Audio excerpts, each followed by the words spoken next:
जय जगन्नाथ चिंतन एक नुआ अध्याय आपण मानक स्वागत।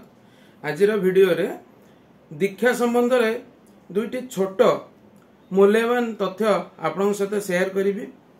किंतु दीक्षा उपरे गोटे विस्तृत विषय कहीं हिंदू धर्म रे दीक्षार व्यवस्था अच्छी कौ जगार ए उपरे उल्लेख कराई कहीं दीक्षा नवा दरकार ननेले कौन हम ए सब विषय आम अन्य वीडियो रे आलोचना करिबा।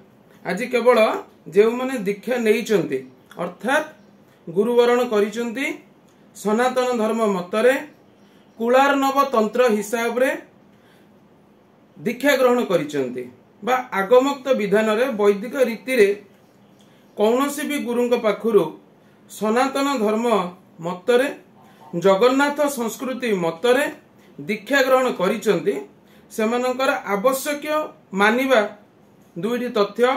प्रथम जो माने गुरुंक पाखुरु बीज मंत्र ग्रहण करिसंती बीज मंत्र बा जो माने आगमोक्त विधान रे गुरुंक पाखुरु बीज मंत्र ग्रहण करिबार सौभाग्य लाभ करिसंती सेही माने कौनसी भी श्राद्ध रे खाद्य ग्रहण करिवे नाही। काहेकि ना जेतेबेले कौनसी श्राद्ध कर्म रे खाद्य ग्रहण करती सेतेबेले बीज मंत्र रो जो एक्शन टा बॉडी भीतर थाए बा बीज मंत्र रो जो प्रभावटा बॉडी उपरे पड़ी थाए मन उपरे पड़ी थाए ता देहरे ब्रेक लगी जाए बा प्रतिबंधक सृष्टि हुए बा तार शक्ति बा ता क्रिया रे तार गतिर धीरता पड़ी आसी थाए। सेथिपई प्रत्येक दीक्षा ग्रहण करिथिबा व्यक्ति श्राद्ध रे खाद्य ग्रहण करिवे नाही। द्वितीय पॉइंट आमिष भक्षण को मु भी अन्य वीडियो रे आलोचना करछि कि आमिष भक्षणटा उचित नुह जो माने आध्यात्मिक राज्य रे गति करछुंती किंतु जदि जणे हठात छाड़िया पई सक्षम हेई पारुनी से मिनिमम कुक्कुट मांस अर्थात कुक्कुड़ा मांस केबे भी ग्रहण करिवे नहीं। आउ कुक्कुटर उत्पादित जिनस अर्थात कुक्कुटर अंडा बा तार डिंबक ताकू केबे ग्रहण करिवे नहीं। एई दुईटी तथ्य मुख्य भाव रे ग्रहण करिवे। तापरे जेतेबेले आपण दीक्षा ग्रहण करूचंती सेतेबेले जहा पाखुरु आपण दीक्षा नेले से तो आपणकर गुरु हेले। जदि गुरु स्व देहरे अवस्थान करूनाहांती तथापि गुरु स्थूलता अवस्थान करूचंती तेणु जेतेबेले दीक्षा दिया जाए सेतेबेले गोटे संकल्प पाठ करा जाए कि आपण एही व्यक्ति को गुरु रूपे वरण कले। धरंतु आपण प्रभु अभिराम परमहंस को गुरु रूपे वरण करूचंती कि निगमानंद परमहंस को गुरु रूपे वरण करुछंती तो सेतबेले जदि सेमाने स्वदेह त्याग करि सारचंती तथापि गुरु सब बेले स्वदेह अवस्थान करंती अर्थात गुरु स्थूल रे मध्य विद्यमान थांती। तेणु जेतेबेले संकल्प पाठ करा जाए आपण सेही गुरु को वरण कले बेले संकल्प पाठ करा जाए वैदिक रीति रे जेतेबेले आपण गुरु वरण करि सारले केबे भी मन रखंतु केबे भी हठात गुरुंकर मुख दर्शन करिवे नाही। जेतेबेले मानसिक भावे आपण चिंता करिवे गुरु को गुरुंकर डाहाण पादर बुढ़ा अंगुठी पाखुरु तांको चिंता करिवे आरंभ करिवे। तापरे आउ कोन करिवे जहा माध्यम रे आपण मंत्र शक्ति ग्रहण करूचंती बा ग्रहण करिया पई गोटे स्थूल माध्यम आवश्यक यह भी शास्त्रर मत।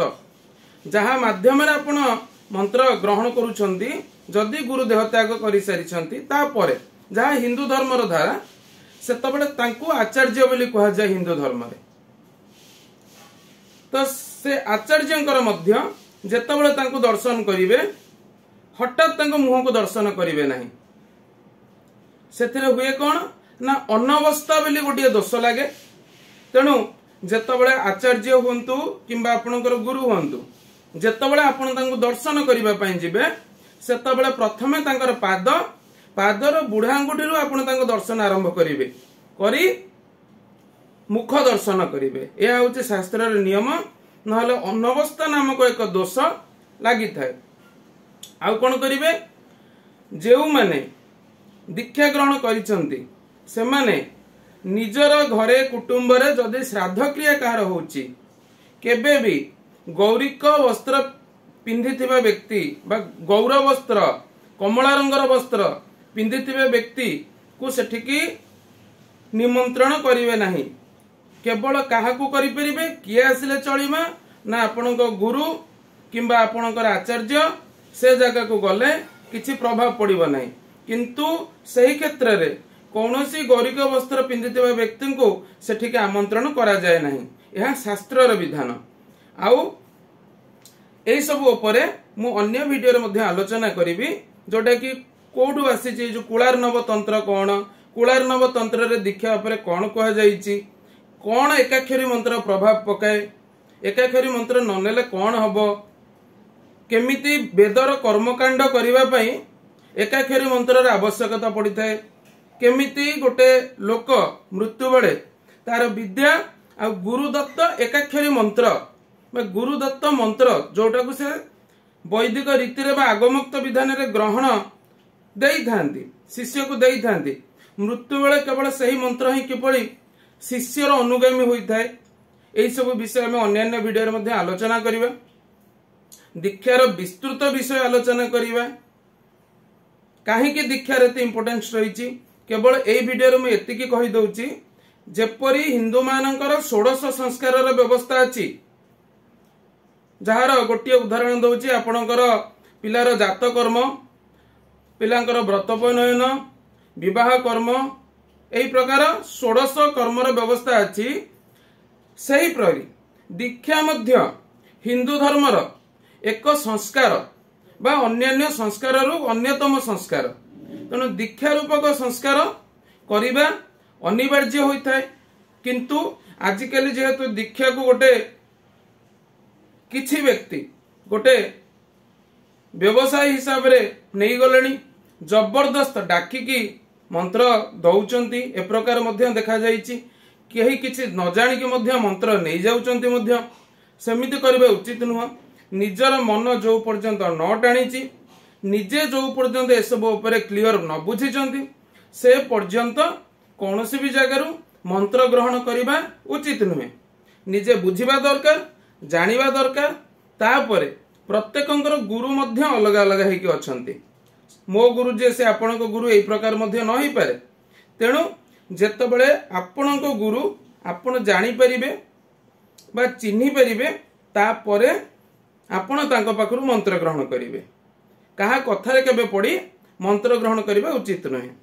आजिर वीडियो रे एतिकी जय जगन्नाथ केमती लागिला हमको जणैबे भल लागिला कि कौ जगह मोर भूल रही गला ताको संशोधन करिया पई चेष्टा करिबी आपण ताको कमेंट करके जणैबे। जय जगन्नाथ जय गुरु।